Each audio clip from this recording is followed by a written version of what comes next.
welcome to week 3 episode of the Buckeye Blitz podcast.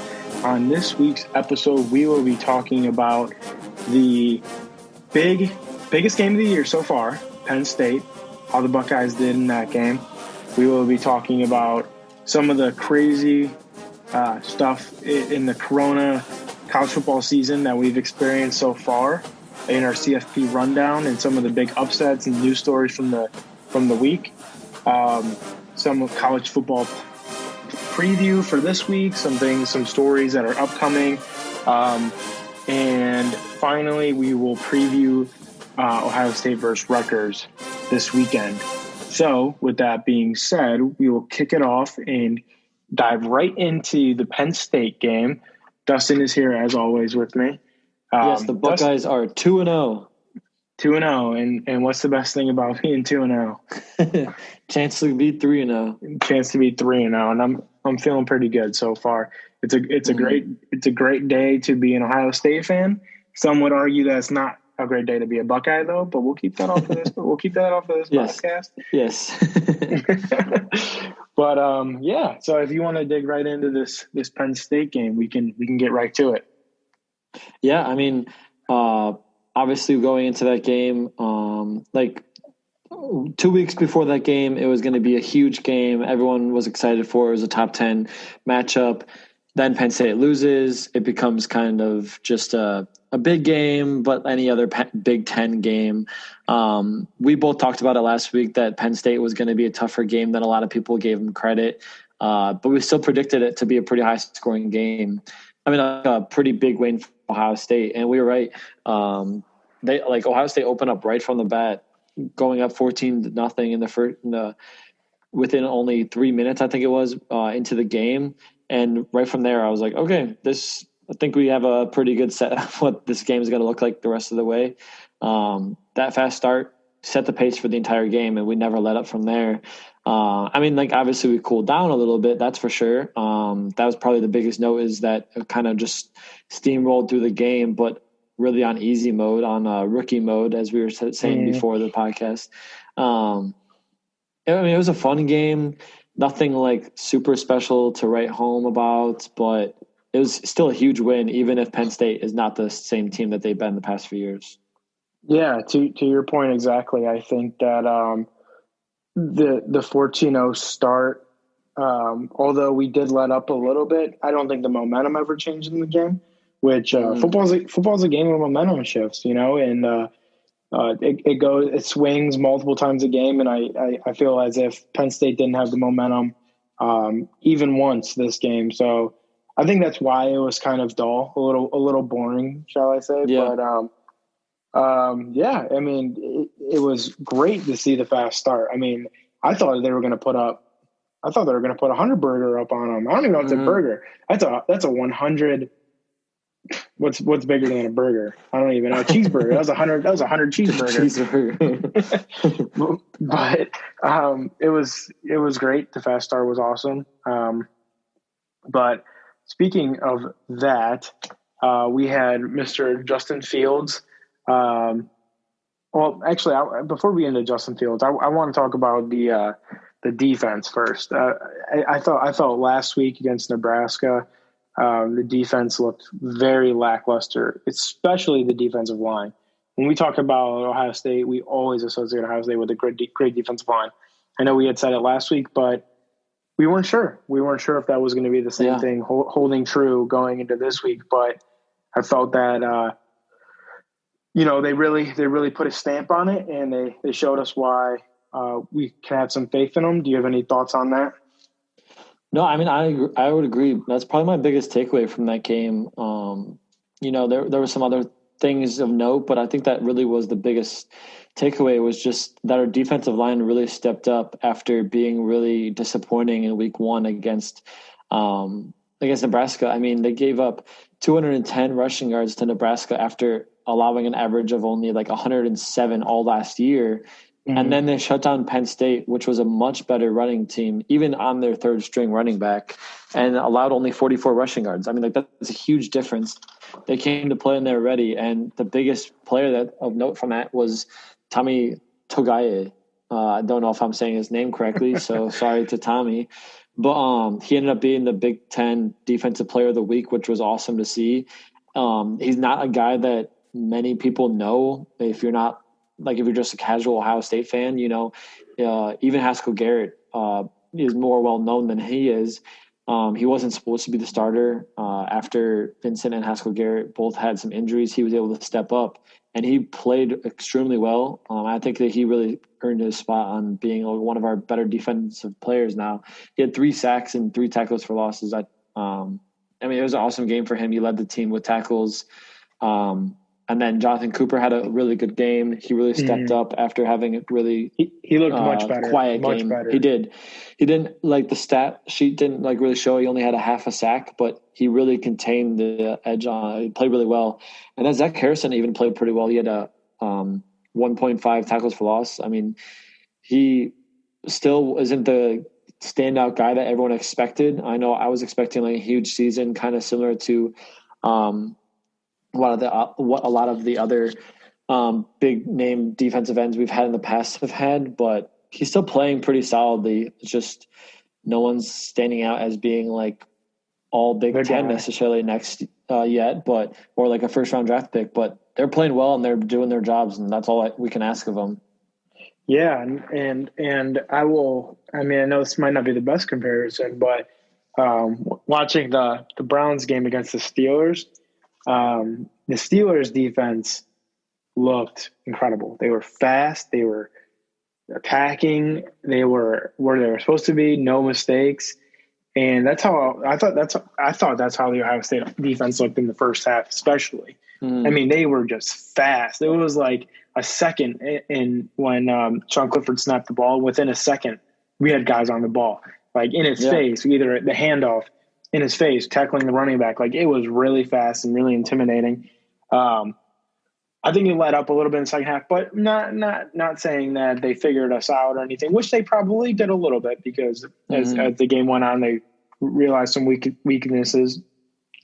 But we were also up some semi-big, so they probably stepped off the gas pedal a little bit. But, yeah, I thought the defensive line looked absolutely great. And I said it last week, but I'll say it again, that for the first time in a long time, the Ohio State linebackers might be the biggest value, the biggest hidden gem of the defense, because they're really an anchor, and we have 3 guys that are really experienced. And it's nice to see, because 2 years ago, man, the linebackers were bad, So linebackers are stepping up, defensive line's getting better. I don't know about that secondary though, man. Yeah, I think the way you describe linebackers is perfect, as a hidden gem. No one really talks about them. Everyone kind of gives them crap and judges them a lot harder than the rest of our defense, I would say. But they've been really solid these past few years, and especially lately. Pete Werner and Tuck Borland have really been locking it down for our defense. And it's just been really solid. I can't complain. And I think they're going to be really big differences later on down the line in bigger games. And I'm excited to see how they continue to progress this year, especially with it being their final year. But I agree. Defense was awesome top to bottom, except for the corners, which is really disappointing, especially after Cameron Brown goes down, torn Achilles, out for the rest of the season, I believe. That was really disappointing to see. Yep. He's not necessarily one of our top guys necessarily, but it really adds solid depth to our cornerback position, and losing him, it's brutal. It's going to be difficult, especially when you have someone like Shaun Wade, supposed to be our best defensive player, has not really stepped up much lately. What do you think about Shaun Wade? Well, I to your point before with the he added depth, but I think the corners are already one of the positions that are lacking the most amount of depth. A lot of new guys, a lot of new names, but. So as far as Shaun Wade goes, I feel like he got he was in the national spotlight, obviously, because it's a night game on ABC. Pretty much the entire nation is tuning in at least a little bit, and Shaun Wade kind of got exposed a little bit. I will say this. Shaun Wade is a first-round draft pick. I don't think anybody's really going to contest that. I mean, if he keeps playing like that, maybe. But as of now, Shaun Wade's a first-round draft pick. We were up by multiple touchdowns almost the entire game. And from what I was reading, the Penn State field was not in the best condition. So taking all of that stuff together, right? What does that tell you? First-round draft pick, up big, Penn State or field maybe not in the best condition. I think that he was being very conservative in his approach, you know. And I will say that, I mean, that receiver Dotson, he will be very good, but I think Shaun Wade was probably, again, like a lot of the defense, kind of, you know, stepping off the gas pedal a little bit the second half, and knowing we were up big, probably just trying really his best to avoid some injury. And I'm confident that when the time comes we need Shaun Wade, I think he'll be available for us. I agree. I think it's easy to point at him just because it was him that was constantly on the receiving end of those big plays. Yeah. I mean, Dotson had an amazing catch, and Shaun Wade was covering him. But at the same time, I don't know how much Wade could have really done to prevent that. I mean, Dotson scored 3 touchdowns, and Shaun Wade was the primary defender against Dotson. So that's what everyone's going to talk about. And, I mean, that's what we're talking about right now. But I think it's just that I agree Shaun Wade did kind of take a step back. And I don't think it was just because of him being conservative for himself, but in general, we were up. We were just trying to prevent big plays. Right. Especially with how much they were passing because they were down. I mean, that's a big deal. Usually when that happens, you're going to give up some passing yards for sure. Right. And I think the biggest thing too is that Shaun Wade is still adapting to the new position. No one really talks about the fact that his entire career with Ohio State, for the most part, he's been playing as a slot corner, kind of almost a safety as well. And his draft stock really is based on him just being a defensive back athlete, you know, where he can just play any position at a top level. But the outside quarterback that he's playing right now is probably his least experienced position, the position he doesn't play as well. And I think that he just will continue to progress and end up playing a lot better in that position. It's just, we have to give it some time.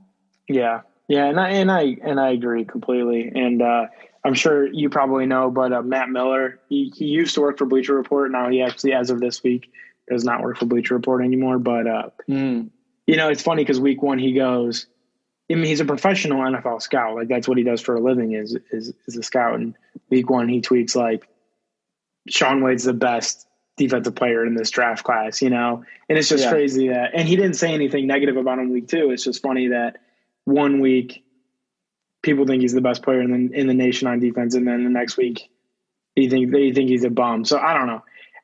Obviously things shift up and down, but I have faith in him. I'm really not too worried.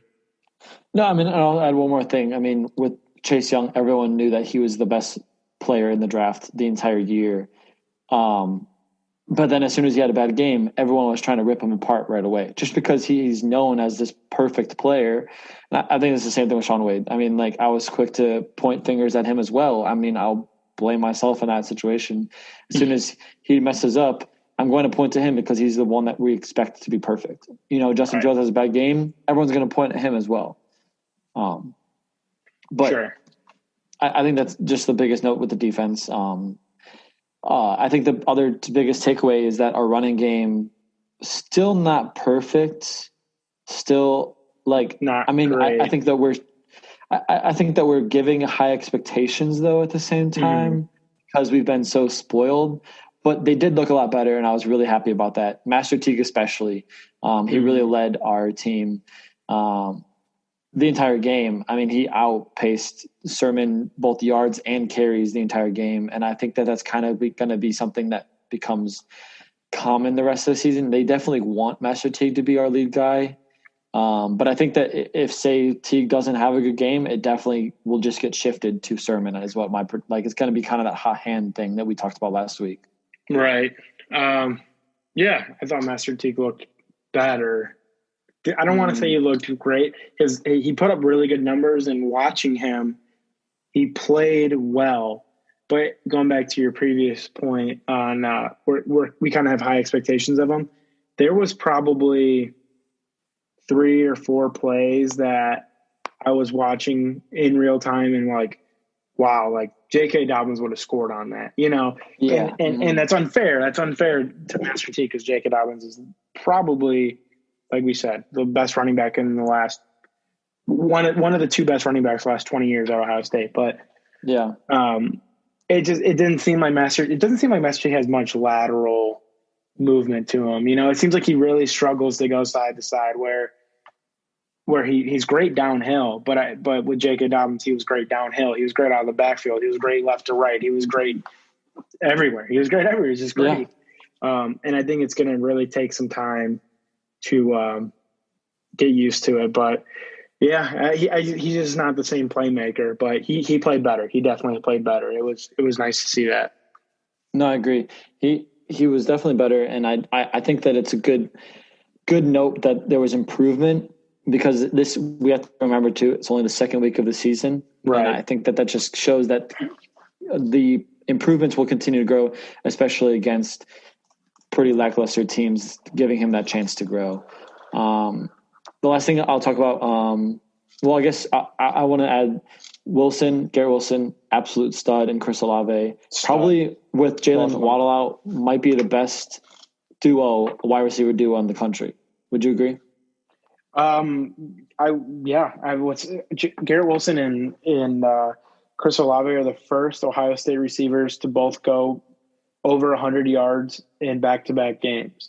So both of them went over 100 yards in Nebraska. Both of them went over 100 yards in Penn State. They're the first Ohio State wide receiver duo to ever do that. Yeah, ever.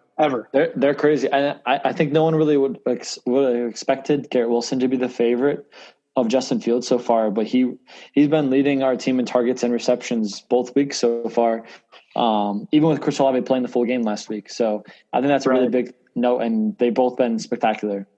Yeah, and I was actually looking at some draft rankings today, and if you think Chris Olave is good, which he's incredible, he's great. Mm-hmm. Right now he's ranked the third or fourth best draft eligible receiver. And he's not even the best receiver on his team, which is crazy, third or fourth best draft eligible receiver in college football.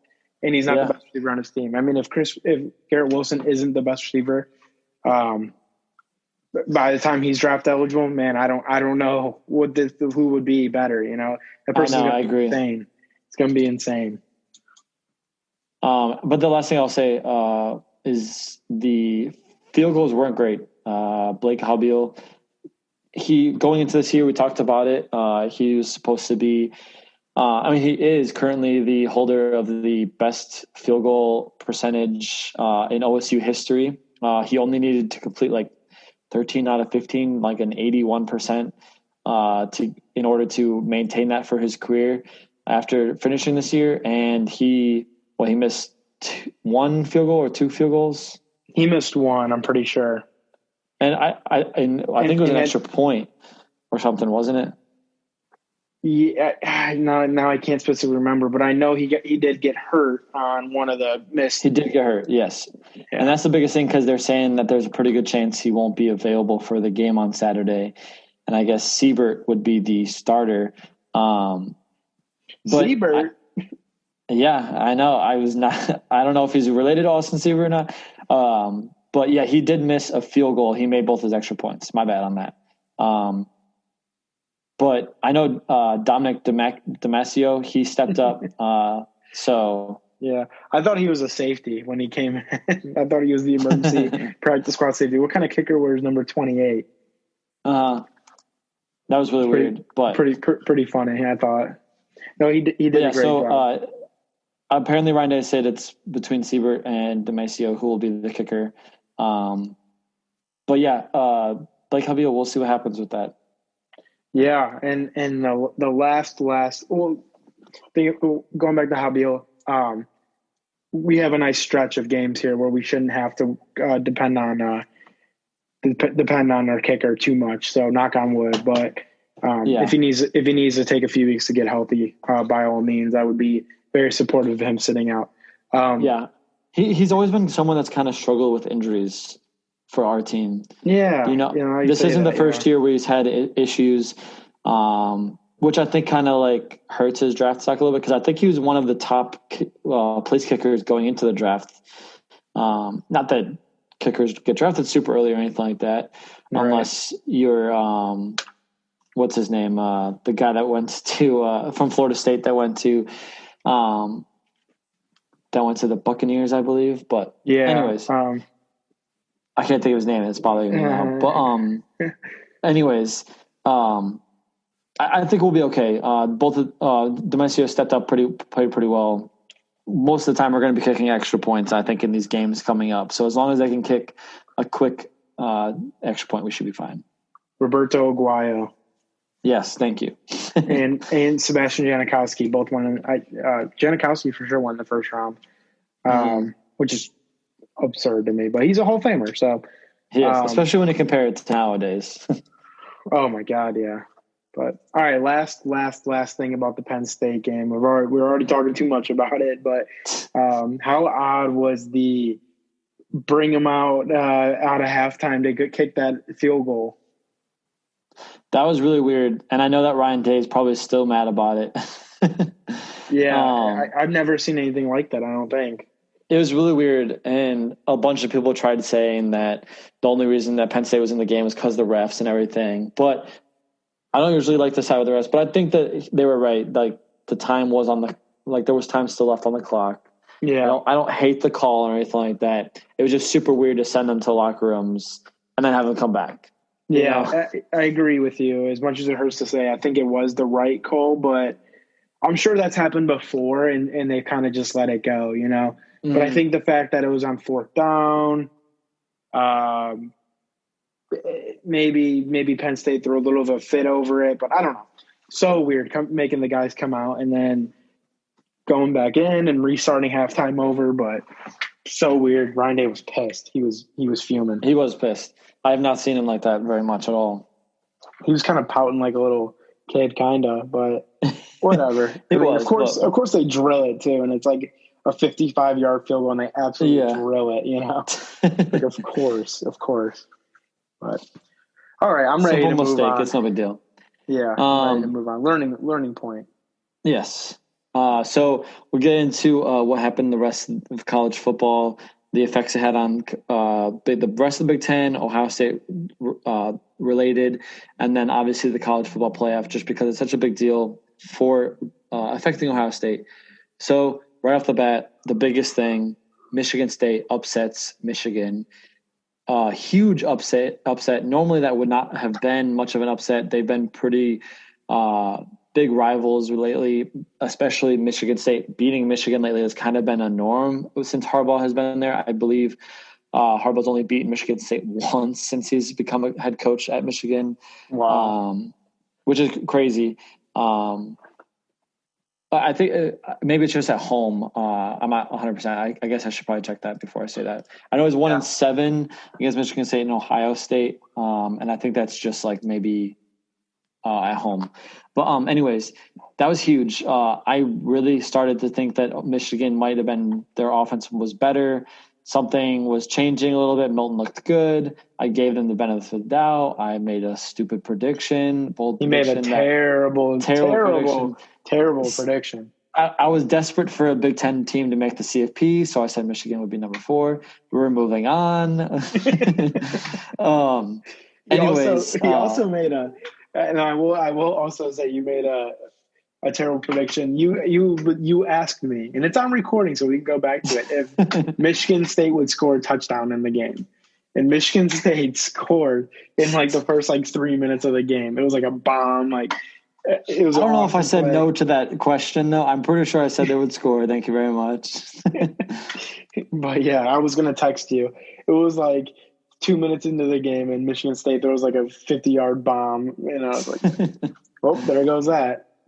Yeah, but that was huge. If anything, I think it puts a huge stain on Jim Harbaugh's chances of staying. If I'm being honest, dude, that whatever is being stained, that thing's littered with stains at this point.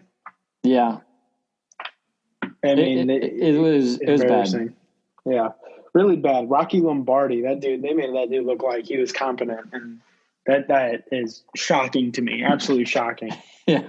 He was so bad when we played him like 2 years ago. I can't believe that. I mean, he balled out, but yeah, that was really surprising. It was really fun to watch. Michigan made it late, made it interesting late. They came back a Yeah. little bit. It definitely wasn't like a for sure win thing for Michigan Mm. State. They made it interesting late at the end, but Michigan State pulled it out. And really quickly on it though, as an Ohio State fan, do you like to see that, or do you wish Michigan would have been undefeated when we play them? So Knowing that we're already behind this year in the CFP race, even though we're technically not, but we're at a big disadvantage. So like my biggest thing is I keep saying is like in the years past where there was always a chance that, okay, we're going to lose a game because we just kept like shooting ourselves in the foot against these small teams. I was always hoping for every other Big Ten team to be really good. So that way it would just boost our resume to make the playoff as a one-loss team. But I mean, we're at the point where an undefeated season is very possible. And as long as we're undefeated, we'll make the playoff. So I'm not worried about playoff chances. I'm just more worried about being contested and getting us prepared for the CFP. Because if we have a cakewalk to those games and we just are cruising our way to it, we're not going to have any good challenges to really see where we are in adversity and find our holes that we need to improve, so that way we can fix them before we play a team like Alabama or Clemson. So I am concerned in that aspect of things, because like Alabama has Georgia to challenge them. Clemson has Notre Dame to challenge them this year, unlike past years that they've had. But I think that with our team that we have, it's good enough that we should be okay. I think that Ryan is a good enough coach to find those flaws when they do exist, even against the poor teams. And I mean, you look at a team like Clemson that hasn't been challenged much at all recently in the past few years, and they've come to the CFP and shown up and been perfectly fine. And I'm hoping that just stays the same for us. That's how I'm feeling about it for the most part.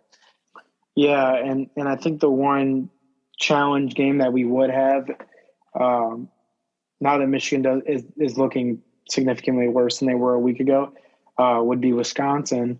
And I think either Wisconsin is or is soon to be non-Big Ten championship game eligible.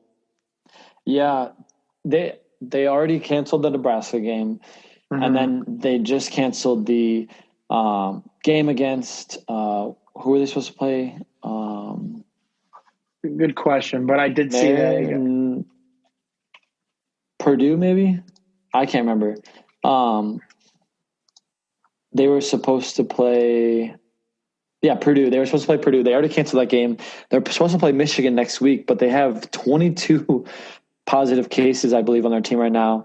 And it just does not seem very likely that they'll be playing against Michigan, especially with the rules that are in place that Big Ten has. They have to have 21 days of isolation before they can come back. I just don't see that that's going to be very good. And I think if they were to take away those 3 games, they're only playing 5. I think that takes them away. I think so too. And or if they roll out half a team next week, Michigan will probably beat them into the earth, and that's going to take them out anyway. So it's a really a lose-lose situation for Wisconsin. So I mean, I think they're almost better off just throwing their team out against Michigan, even if they do lose. Gives them a chance. Gives them at least a chance to win. Exactly, but even if they do lose, if you look at how bad the Big Ten is right now, I mean, not necessarily bad. I don't want to use the bad word necessarily, but I think that they are a mess right now. That's for sure. And you look at the standings, and for somehow, some way, Northwestern and Purdue are leading the West at 2-0. Wisconsin already canceled their game against Purdue, but there's a very good chance Purdue loses to another team like Nebraska, Iowa, or Minnesota later on in the season. And Northwestern plays Wisconsin still. It's very likely Wisconsin beats them if they get the rest of their team back after losing Michigan. I think they could still win the conference with 1 loss, but if there's another team that has only 1 loss but more wins, that's where they get in trouble. And that's where I think that it definitely becomes risky where they don't make it. But I don't know if they have a choice. That's my biggest thing. Yeah, no, I agree with you. Now that you made that point, like, yeah, I mean, you have to play the games. You do. I mean, the only way you're going to get in is if you play the games, But yeah, I just wanted to talk briefly about Wisconsin, but we can head into Clemson, which was without Trevor Lawrence this week due to a COVID positive test. But in the ACC, you're only required to be out, I believe, 10 days. Yeah, I think so. So I think he got it close enough to – we obviously got it. So he was out of this week, but he got it close enough to the game next week. So he's also going to be out for this week against Notre Dame. But this week against who they play? I'm blanking. College. Boston College. Yeah, I wanted to say Wake Forest. But Boston College, yeah. They were down 18 at halftime, and they came back, won the game surprisingly or unsurprisingly, however you want to view it. But I think that was the biggest comeback by a number one seed ever, potentially. No, by Clemson ever as a number one seed. So I guess that's not really that big of a stat. But I mean, they did score, what was it, 21? They outscored Boston College 21-0 in the second half in order to win that game. And that was huge. I was hyped about it just because it showed that Clemson is not perfect. Because if they lose to a team like that, to Boston College, just without their quarterback, I like Ohio State should be able to beat any team in the Big Ten besides maybe some of the top teams without Justin Fields even. No matter who's being put in, you know, the team around them should be able to do that. And Clemson almost lost that game. That was just showing that it made me gave me a lot more hope if we were to have to play Clemson in the college football playoff. Obviously, they ended up winning, but I still think it shows that they are facing Clemson. It's a winnable game. They're not perfect. I mean, DJ Uigalale, we'll learn that eventually because we're going to have to next year. Right. He's a 5-star. He's played in a couple games. It's not like this is his first time ever touching a football for Clemson. So the expectations were there for them to win that game pretty handedly, and Boston College took it to them. And were able to score on them, which is not like they're more of a defensive team lately. So I think that was a big deal. Shout out Jeff Hafley, former defensive coordinator last year for Ohio State. He's the head coach at Boston College. I was really cheering for them, especially just for that. But that was another fun game to watch. I had both Michigan and Clemson games on, trying to watch both of those at the same time. Yep, same. I agree. But yeah, we'll see how Clemson does against Notre Dame. I know we're going to talk about that in a little bit. So let's go through the rest of the stuff that happened this weekend real quick. Florida Mizzou.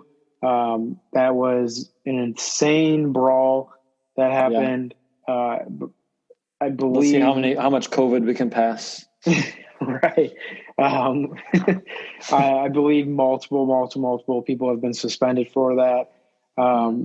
Dan, what's their coach's name? I feel Mullen. Like Dan Mullen. I feel like I'm blanking today, but Dan Mullen brings the guys in the locker room, then he comes back out, hypes up the crowd after this fight, like just crazy then does his press conference in a Darth Vader costume. Right, just crazy stuff. But we obviously don't love to see the brawl. I mean, it's entertaining, but you don't really love to see that kind of stuff. But definitely huge news in the college football world.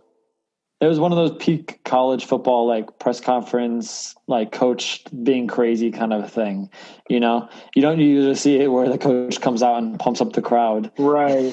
It was, it was interesting. And then Cincinnati, they continue to just dominate the Group of Five conference, the American Conference, I believe is what they're in. They're just dominating. Another huge win against Memphis. We both kind of talked about it last week, saying that there's a chance Memphis kind of plays them a little close after beating them last year actually and upsetting them, and then still being a pretty solid team this year. But that did not happen at all. They scored over 40 points once again, and Cincinnati is a legit team to possibly be in the CFP. Just the fact that they're in the group of 5 really hurts them. Yeah, but with that being said, they're really setting themselves up nicely to sneak into the top 4 as long as they keep winning. They still have UCF, which will be a really big game. But if they can blow out UCF again, I mean, they're dominating teams more than some of the Power 5 teams are. Right. Yeah, I mean, what are they right now? 6, 7? I believe so. Yeah, I think 6. I think they're 6, and the only teams that stand in front of them are Notre Dame and Georgia, and both those teams play huge games this week. So we might be living in a world where this time next week, Cincinnati is the number 4 team in the nation. Yeah, and I mean, like, it's debatable. Like, Cincinnati, could they beat Florida? I think it's possible. It's so hard to say. It really is so hard to say. It's really hard to say because it's not a matchup you ever think that you're going to see. But some of the teams that they're above, I think some people are like, oh, no, they're just above them because they're undefeated, blah, blah, blah. But they look good. I mean, their defense is like a lot better than their offense, but they're still a good team. If they keep winning, they deserve to at least be in the conversation. Exactly. I mean, especially after what UCF did when they went undefeated and then beat Auburn in that bowl game. Right. They showed that they need to be respected. So maybe they set the tone for the group of 5 going on and open up the door for Cincinnati. How great would a Ohio State Cincinnati first round matchup in the CFP be? I would. That would be incredible. That would be amazing.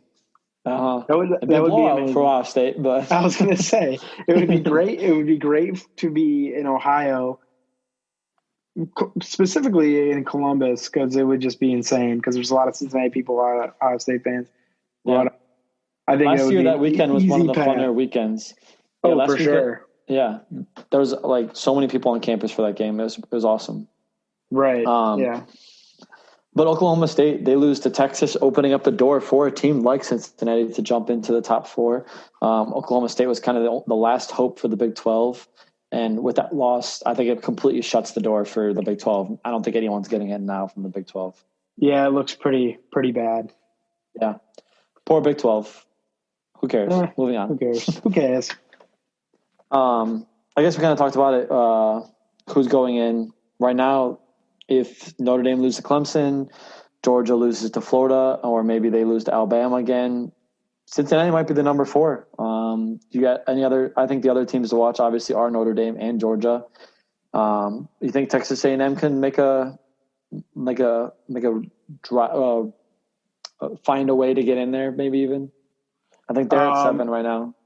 Are they? Okay, I'm trying to look up the rankings right now. We have Oregon at 12 for the Pac-12. Yeah, I think that's the biggest one. We'll get in now. Like Pac-12, they're back this week.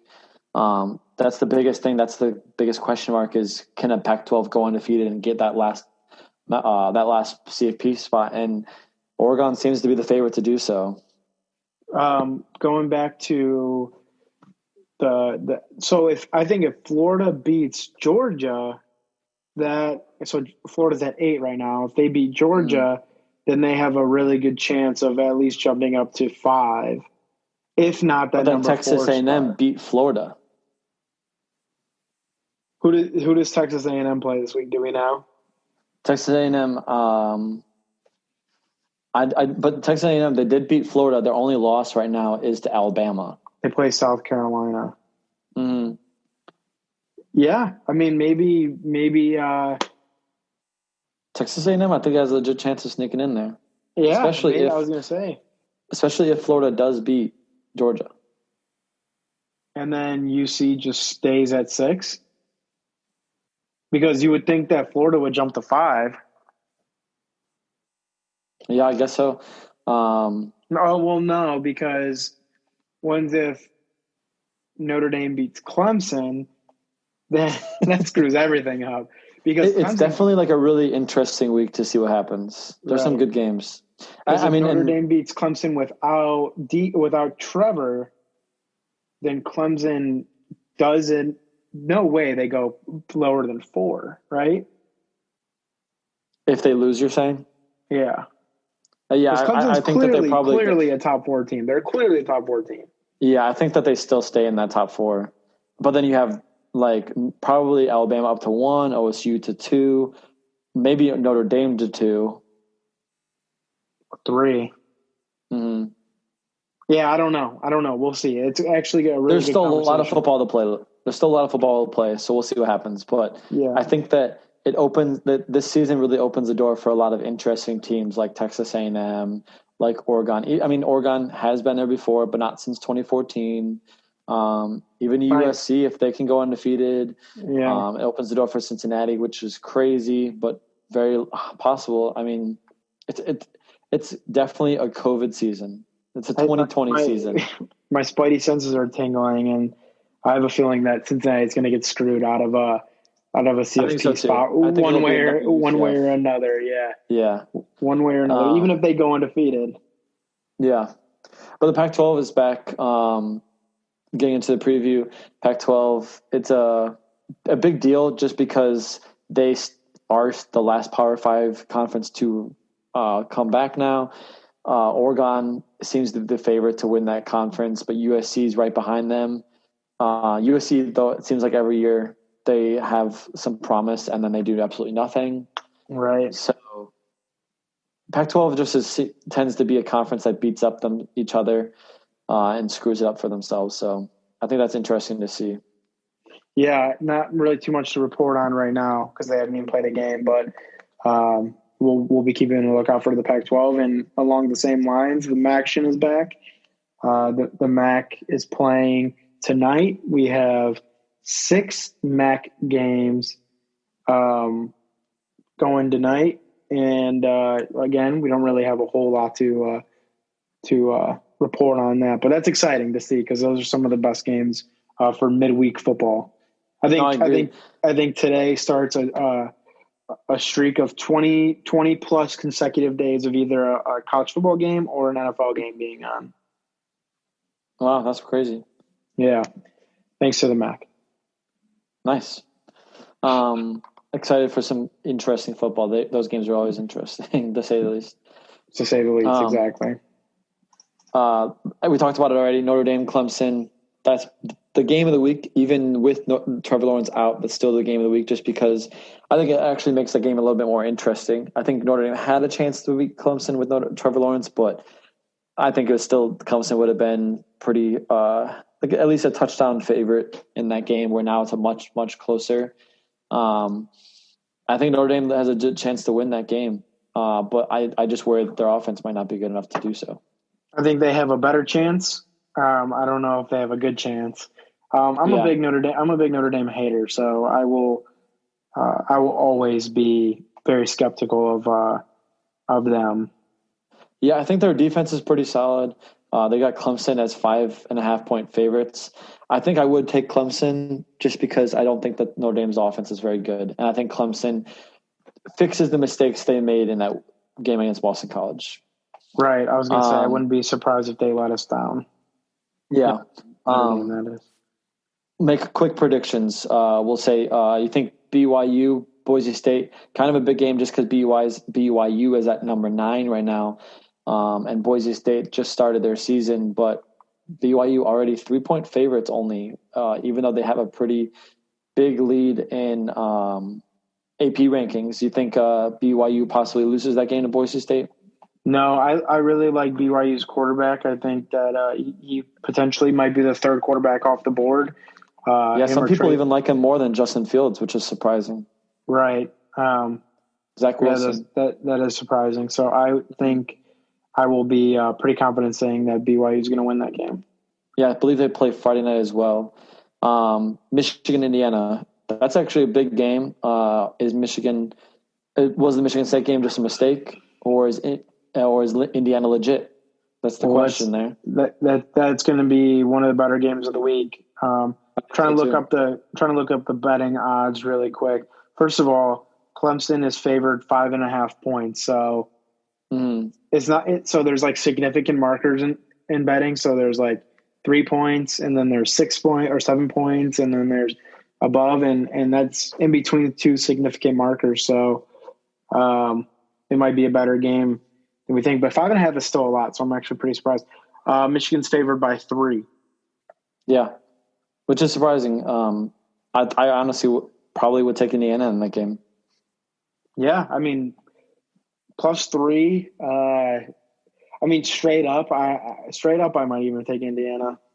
Mm-hmm. I think it's at Indiana too. Not that really matters in the season, but the travel and everything, I think it still does. Does Indiana allow fans? No, I think they're still not having fans. Okay. Yeah. But then last one. That's good. Do you think Florida can upset Georgia? Absolutely. I'm going to say yes. Absolutely. Yeah. I think they can. Talking about quarterbacks going in the first round, Florida's quarterback is also potentially projected to go in the first round. Yeah, Kyle Trask. Yep. It's kind of crazy. There's like 6 or 7 quarterbacks projected to go in the first round. Mm-hmm. That'll obviously change, but kind of interesting. So we'll see. I think that's a little preview to the draft. I think that's a legit possibility just because of how many teams I think are going to want a quarterback this year, which is I didn't expect to happen. But quarterbacks have not looked great for a lot of these teams. So there's like 5 that I can think. 5 that I can think of that are real contenders to go in the first round. Yeah. Trevor, Justin, Trey,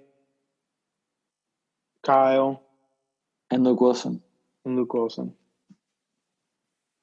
Yeah, we'll see. Good draft preview. Yeah. All right. We're just going to do a quick couple minutes preview of the Rutgers game. Pretty much the past few years, every time we preview the Rutgers game, it's the quickest one we have. Yeah. Rutgers is not the same mess that they have been in the past, but they are still not a great team by any means. They beat Michigan State, but I think it's kind of a fluke win. But Schiano, man, he's legit turning this program around. I think we both agree on that. We talked about them pretty at length actually last week after they did beat Michigan State.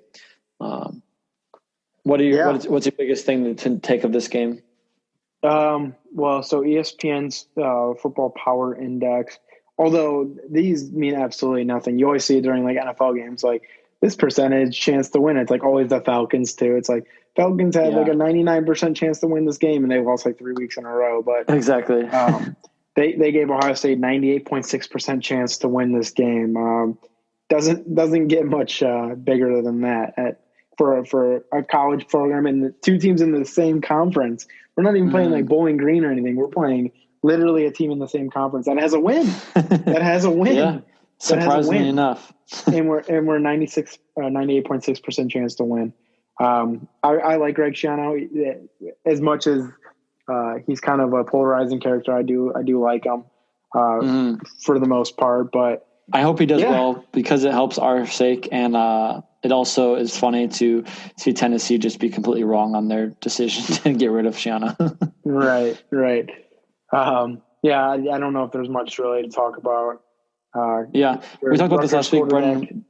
Brendan White, former OSU transfer, former Rose Bowl defensive MVP.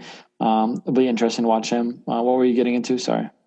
No, that's what I was going to say. I was just going to say Rutgers quarterback has like three touchdowns this year, like 5 interceptions. So I don't think there's really too much to talk about. But the one bright spot, the one thing I will be looking out for is Brendan White. As far as I know, he's a starter and he's probably one of their better players. So I don't really want him to necessarily do well, but I will be rooting for him a little bit. Yeah, I think the biggest thing I'm going to be watching for Ohio State is just can the defense lock them down, because they should be able to, at least in the time that our starters are in. Who comes in after Justin Fields if we have a blowout, and then can we get the running game going? Because I want to run a ton, not so much pass. I would like to bring the passing down, and also just not have Justin Fields run at all. Yeah, I would prefer if he didn't get touched a single time this week. Exactly. But yeah, no, that's a great point. Who will come in once Justin Fields comes out? If I'm going to knock on wood, I'm going to save us both here. Yes, and not do the jinx. But that's kind of been a conversation of who's going to step up. And on a slightly different note, the recruiting is Texas had two big 5-star commits decommit this week, and they're both crystal balled to go to Ohio State. So I know for sure the quarterback is crystal ball to go to Ohio State. I think the other one's a receiver who is also projected to land at Ohio State. So love to see it. Ryan Day stealing some people from Tom Herman. He's definitely not going to like that. But the quarterback's a 5-star, so we'll see. I mean, I'm really worried. That'd be awesome to get. I'm really worried about who's going to take over next year, to be honest. I'm actually pretty concerned about it. I think it's something that people don't talk enough about. Yeah, no, I agree. I mean, we go on from JT, which although he wasn't amazing, he was very serviceable, to Dwayne, first-round pick, to Justin, first-round pick. And you could just see what a difference having JT to Justin Fields is. But I'm scared. I'm slightly scared. I guess I don't know enough about the backup quarterbacks to make a decision, but I don't think we have an elite prospect. They're both 5 stars, I believe. So nice. It's a big deal. Yeah, that is nice. If not 4 stars though. So they're both really big, really high hopes for both of them. And I like the fact that we have that competition between them, and kind of gives that mystery of who's going to be going and everything. So, but yeah, last bit, we've got a score prediction. I'm going to say 54-10. I don't think I've ever been close once on a score prediction. So I will check the over under really quickly. Let's see if I can get it. 64.5, which is by far the biggest in the Big Ten this week. Michigan State, Iowa, 46.5 over under. I don't know how I feel about that. 64.5. Let's go Ohio State 42, Rutgers 10. Okay. 52 points. I like it. All right. All right. Any last notes before we close this out then? Nope. I'm looking forward to the game. I don't expect to be super engaged. Kind of similar to Penn State, where once we get rolling, good times are coming. Might switch over, not switch off, but switch over back and forth to some other games. Maybe Notre Dame, Clemson. Or no, because this is what time is this game at? This game's at 7:30. So is it Clemson? Notre Dame is at the same time, 7:30. Okay. That's what I thought. But yeah, I'll probably switch over there and watch that game a little bit too. But I'll probably have both up for sure. Definitely really excited. But besides that, I think that's all I got going. All right. And that, in regards to that, go Bucks. Go Bucks. The team that runs the fastest and hits the hardest wins. They always do. Nothing more to say. Energy and toughness. Final 3. 1, 2, 3. Oh, yeah. It's an end-around handoff to Garrett. Wilson who slips a tackle and is off and running. Wilson in a foot race. Can they angle him out? An electric opening play. 2nd and 1. Teague barrels down near the goal line, stretching. Touchdown, Ohio State. On their first possession, Chris Olave is available tonight. 2nd and 3. Pump fake. And a long downfield throw. Jump ball. Catch made. Touchdown, Olave. Touchdown, Ohio State. More bad news for Penn State. 2 touchdowns behind and taking a very slow walk to the Nittany Lions sideline. Clifford is trapped behind the line of scrimmage. Haskell, Garrett, and Jonathan Cooper. And just did sneak it through. Not what they were looking for, but they are on the board here. Another brilliant throw. Wow. Jamison Williams makes the catch on the sidelines.